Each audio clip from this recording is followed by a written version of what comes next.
बिस्मिल्लाहिर्रहमानिर्रहीम। अस्सलाम वालेकुम स्टूडेंट्स। विटामिन से रिलेटेड ये हमारा फोर्थ लेक्चर है। इसमें हम डिस्कस करेंगे विटामिन डी, विटामिन के और विटामिन ई के roles in metabolism. Vitamin D से हम स्टार्ट करते हैं।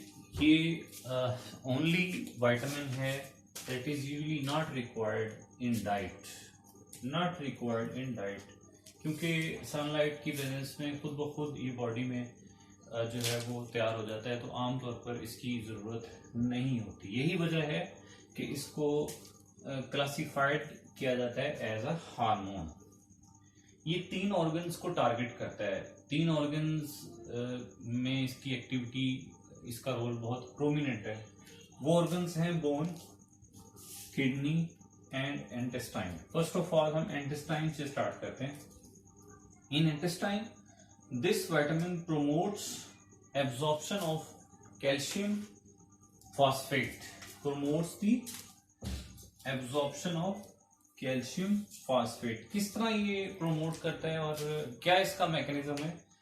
इट क्रॉसेस सेल मेम्ब्रेन, ये इसका मैकेनिज्म है। कैल्शियम फॉस्फेट की एब्जॉर्प्शन प्रमोट करने का मैकेनिज्म है।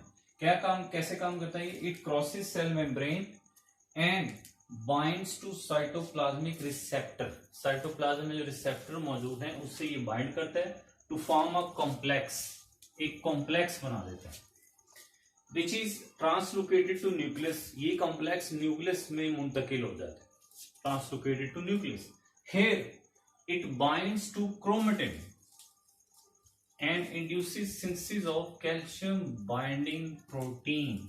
यानी न्यूक्लियस में एंटर होने के बाद ये क्रोमेटिन से बाइंड करता है और उस क्रोमेटिन को बाइंड करने के बाद उससे इंड्यूस यानी उससे पैदा करवाता है क्या चीज? Calcium binding protein. तो 10 कैल्शियम एब्जॉर्प्शन इज स्टिमुलेटेड। जब कैल्शियम बाइंडिंग प्रोटीन बन गई तो फिर कैल्शियम की एब्जॉर्प्शन इंटेस्टाइन में स्टार्ट हो जाती है। सेकेंड चीज है किडनी। किडनी में इसका रोल है, it enhances resorption of calcium phosphate. जो यानी इंटेस्टाइन में अगर कोई कैल्शियम फॉस्फेट एब्जॉर्ब नहीं हुआ, थोड़ी बहुत मिकदार रह गई है, तो किडनी में आकर इसकी दोबारा से एब्जॉर्प्शन, इसलिए वर्ड यूज किया रिसॉर्प्शन, मीन दोबारा से एब्जॉर्प्शन जो है वो ये उसकी करवाता है किडनी में। और किडनी में एब्जॉर्प्शन होगी तो वो ब्लड में ये कैल्शियम फॉस्फेट ट्रांसफर हो जाएगा और इंटेस्टाइन में भी ये ब्लड में एब्जॉर्ब होकर ब्लड में जाता है। इट प्रोमोट्स सिंथेसिस ऑफ, ये तीसरी चीज आ गई बोन से मुतालिक, it promotes synthesis of osteocalcin. It promotes synthesis of osteocalcin which is needed for bone mineralization, जो किस काम के लिए इस्तेमाल होती है जी? Bone mineralization. It also promotes bone collagen synthesis. Bone collagen synthesis को भी ये प्रमोट करता है। नेक्स्ट हम बाकी विटामिन्स को देखते हैं।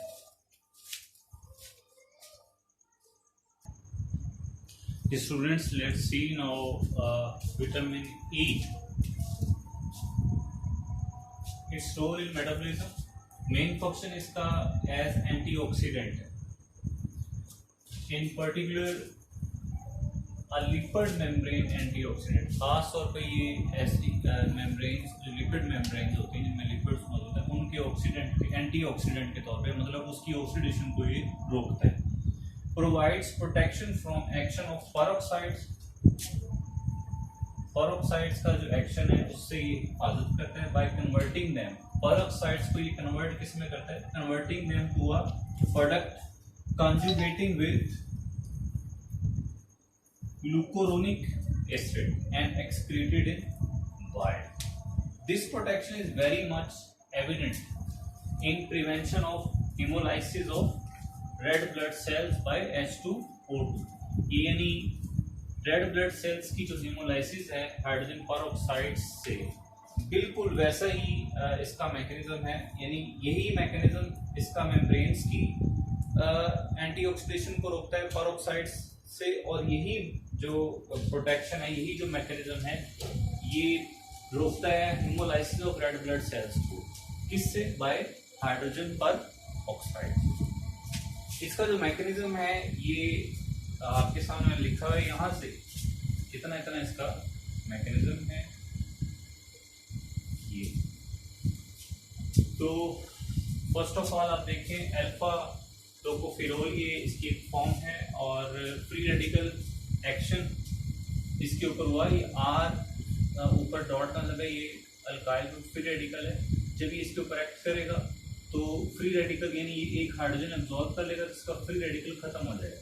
तो इसको फ्री रेडिकल के एक्शन से, ये विटामिन ई की एक फॉर्म है, तो इसके एक्शन से एक इंटरमीडिएट बनता है, फ्री रेडिकल इंटरमीडिएट, और फिर इसके ऊपर एक और फ्री रेडिकल एक्शन करता है, वो भी फ्री रेडिकल खत्म हो जाता है। तो फिर ये बन जाता है आर एच, और ये इंटरमीडिएट चेंज होता है क्विनोन इंटरमीडिएट। फिर ये आगे चेंज हो जाता है इनएक्टिव प्रोडक्ट। तो ये फ्री रेडिकल्स कहाँ से आते हैं? एक्चुअली पेरोक्साइड से आते हैं।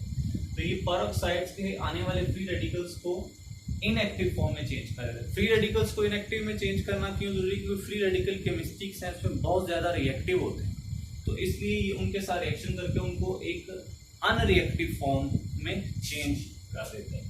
तो अगर ये अल्फा टोकोफेरोल की मिकदार कम हो तो फिर रिड्यूसिंग एजेंट्स जो हैं वो एस्कोर्बेट या ग्लूटाथायोन ये भी इसको चेंज कर सकते हैं अल्फा टोकोफेरोल। तो ये इसका ओवरऑल मैकेनिज्म है। आर फ्री रेडिकल है और एच फ्री रेडिकल की इनएक्टिवेटेड फॉर्म। आगे मजीद इसके रोल है एक्स एस स्कैवेंजर। स्कैवेंजर उनको कहते हैं जो कूड़े वगैरह से जो जायद चीजें, टूटी फूटी चीजें जो हैं वो इकट्ठी करके तो लेके जाते हैं, उनको हम स्कैवेंजर कहते हैं। तो ये स्कैवेंजर का काम करता है of free radical damage to polyunsaturated fatty acids, यानी ऐसे फैटी एसिड्स जिसमें अनसैचुरेशन ज्यादा हो, डबल या ट्रिपल बॉन्ड हो, उनका अगर डैमेज हुआ हो, और डैमेज किसने किया हो? फ्री रेडिकल्स ने, तो फिर ये उसके स्कैवेंजर के तौर पे काम करता है। मींस जो डैमेज्ड पार्ट्स हैं ये उनको कलेक्ट करता है। इस तरह ये हेल्प करता है prevent oxidation of low density lipoprotein. इस तरह ये लो डेंसिटी जो लिपोप्रोटीन है उनकी ऑक्सीडेशन को रोकता है। तो नेक्स्ट हम देखते हैं vitamin K.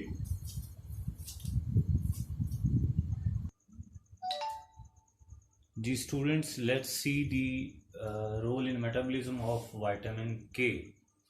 Vitamin K only fat soluble vitamin है that can act as a coenzyme। बाकी कोई भी फैट सोल्युबल विटामिन कोएंजाइम के तौर पे एक्ट नहीं करता।